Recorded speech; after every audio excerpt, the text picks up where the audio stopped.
ধরছি স্যার। আপনার নাম? ইসমাইল হোসেন।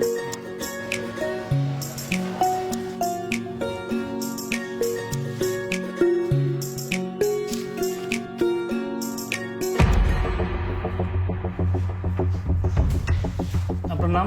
আমার নাম জহির। বাবার নাম? আবু বকর। মায়ের নাম? আমিনা।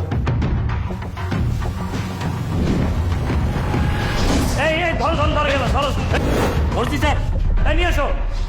স্যার আমি ভুল করছি স্যার, আমার মাফ করে দেন স্যার। যা ব্যবস্থা নেওয়ার ম্যাজিস্ট্রেট সাহেব নেবেন। আপনাকে সাজা পেতেই হবে। ছদ্ম পরিচয় ধারণের অপরাধে দোষী সাব্যস্ত হবেন যদি তিনি অন্য কোনো জীবিত বা মৃত বা কাল্পনিক ব্যক্তির ছদ্ম পরিচয় ধারণ করে ভোট প্রদান করেন এবং ভোট প্রদানের জন্য ব্যালট পেপার চেয়ে থাকেন, তাহলে তিনি অনধিক 7 বছরের কারাদণ্ড, অনন্য 2 বছরের সশ্রম কারাদণ্ড এবং অর্থদণ্ডেও দণ্ডিত হবেন। জনস্বার্থে বাংলাদেশ নির্বাচন কমিশন।